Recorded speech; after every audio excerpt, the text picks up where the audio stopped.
இயேசுவில் எனது அன்பிற்குரியவர்களே, உங்களுக்கு என்னுடைய இதயம் கனிந்த வாழ்த்துக்கள். வணக்கம்.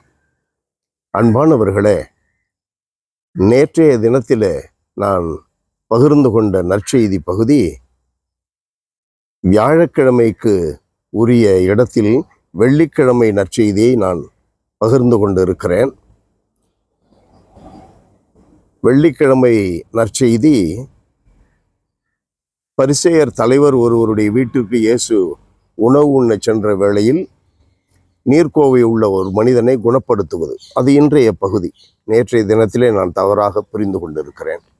நம்முடைய வாழ்க்கையில் எப்பொழுதும் என்ன நேர்ந்தாலும் கடவுள் நம்மை அவருடைய சொந்த பிள்ளையாக கருதுகிறார், இதயத்திலே நமக்காக ஏங்குகிறார், நம்மை அன்பு செய்கிறார், நம் மீது இரக்கம் காட்டுகிறார் என்பதை நாம் உணர்ந்து கொள்ள வேண்டும். இன்றைய நற்செய்தியிலே ஆண்டவர் சொல்லுகிறார், உங்களுடைய பிள்ளையோ மாடோ கிணற்றில் விழுந்து விட்டால் அதை நீங்கள் விடுவிக்க மாட்டீர்களா, காப்பாற்ற மாட்டீர்களா என்ற ஒரு கேள்வியை கேட்கிறார். நமக்கு எவ்வளவு நெருக்கடிகள் துன்பங்கள் வருகின்ற வேளையிலும் உடனடியாக சில சமயங்களில் நமக்கு கடவுளுடைய உதவி கிடைக்கவில்லை என்று நாம் உணர்கிறோம். காரணம், உடனடி விடுதலை இல்லை. ஆனால் அவர் நம்மை விடுவிக்காமல் இருப்பாரா? அவருடைய பெயரே, ஆண்டவர் இயேசு என்ற பெயருக்கு பாவங்களிலிருந்து விடுதலை செய்பவர். பாவங்களிலிருந்தே விடுதலை செய்கிறார் என்றால் இந்த நெருக்கடிகள், இந்த துன்பங்கள், இந்த தளர்வுறுகின்ற நிகழ்வுகள், இவைகளிலிருந்து விடுதலை செய்ய மாட்டாரா என்ன என்பதை நாம் உணர்ந்து கொள்ள வேண்டும். விடுதலை செய்வார். சில வேளைகளில் சைக்கிள் கற்றுக் கொடுக்கிற தகப்பன் குழந்தை தானாக மிதிக்கிறான் என்று தெரிந்த உடனேயே அவனோடு ஓடுவதை போல ஓடிக்கொண்டே இருப்பான். ஆனால் சைக்கிளை விட்டு விடுவான். தானாக அவன் மிதிக்க வேண்டும், தானாக கற்றுக்கொள்ள வேண்டும். சில வேளைகளில் விழுந்து விடுவான் கூட, தானாக கற்றுக்கொள்ள வேண்டும். நீச்சல் கற்றுக்கொள்ளுகிறவர்களும் அப்படியே.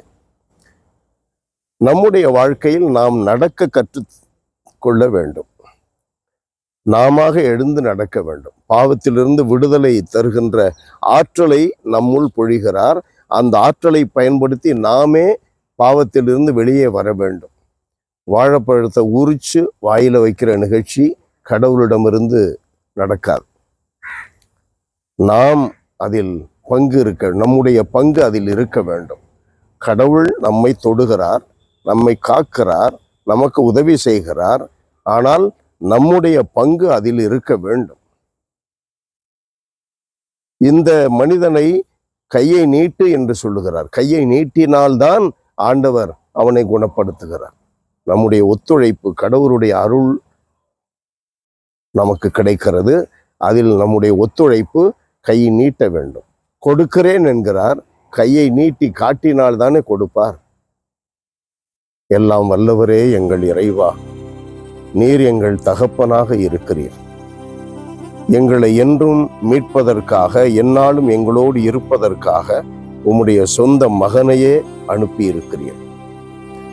என்ன நேர்ந்தாலும் உம்முடைய திருமகன் கிறிஸ்து சிந்திய பரிசுத்த இரத்தம் எங்களை காக்கின்றது என்ற உண்மையை நாங்கள் அறிந்து கொள்ளும் வரத்தை எங்களுக்கு தருவீராக.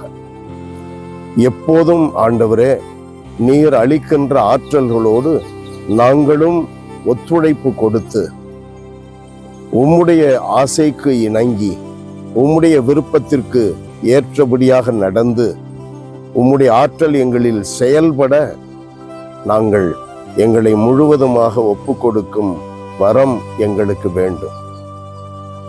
ஒத்துழைப்பு கொடுத்தால்தான் நாங்கள் உம்முடைய அருளை அனுபவிக்க முடியும் என்ற அறிவை எங்களுக்கு தாரும். இயேசுவின் நாமத்தில் ஜெபிக்கிறோம் பிதாவே. ஆமென், ஆமென்.